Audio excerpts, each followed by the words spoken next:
Welcome back. We are 24 days into National Ovarian Cancer Awareness Month. The effort to educate women is very near and dear to our host, Roma's heart, as she is a survivor herself. She caught up with a local oncologist about all the latest advancements. Dr. Rosemary Sangudavan, gynecologic oncologist with the Mays Cancer Center. We're so happy that you're here today to continue spreading awareness about ovarian cancer as we are in Ovarian Cancer Awareness Month. So I, as a survivor, thank you so much for being with us today. Of course, my honor. Tell me a little bit about ovarian cancer. I try to educate women all the time, you know, to tell them to be aware of their bodies, but this type of cancer can grow very rapidly in our bodies without us knowing. Why is that? And that's why it's called the silent killer, actually. It's not like a cancer, like let's say you see a bump on your skin. You're gonna notice, I have a bump on my skin, something's wrong, I need to go see a doctor. You might feel like pain in that area. Things that happen in your belly and your pelvis, they're not like that. So those organs move without you really feeling them. And so you'll notice, or you won't notice rather, if there's something going on your ovary, it will enlarge over time. And only when it really gets to a later stage or a larger size will you think there's something going on. Totally, and that's what happened in my case for sure. I felt frequent urination, I felt bloating because it was pushing up on my other organs, my tumor was.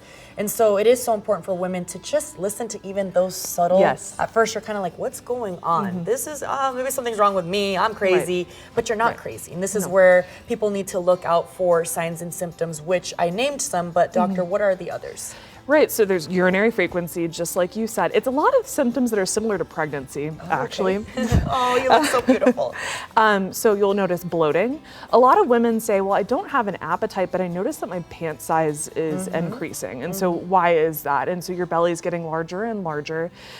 Changes in bowel habits are often things that we see as well. So that lack of appetite, big red flag, bloating, urinary and bowel problems would be your main stuff. Age is a big deal, right? So I know in your case, maybe this wasn't true for you, but the older we get, the less good we are at repairing mutations in our genetics, which happen all the time, every day, you and me, but we repair it.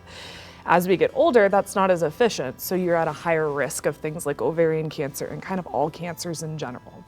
Family history. If mom or sister or aunt has a history of any sort of cancer, that in that of itself is a risk factor, and you should talk with your doctor about it and see if they recommend any sort of genetic testing. Incredible. It's so important for us to know all of this as women.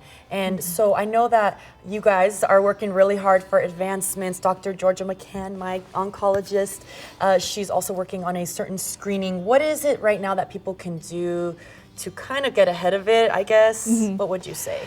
I think in medicine, period, you are your own best advocate. No one else is going to advocate for you except for yourself the best way. So if anything feels off, anything feels weird, not normal to you, that's something to bring up to your healthcare provider and make sure that you're taken seriously. And if you feel like your doctor's not taking you seriously, find a different doctor to take you seriously. And if you are going through chemotherapy for any gynecologic cancers, Dr. McCann also started Purple Heals. Tell me all about it and how people can join in on these meetings. Yes, so Purple Heals was founded by Dr. Georgia McCann, who's awesome.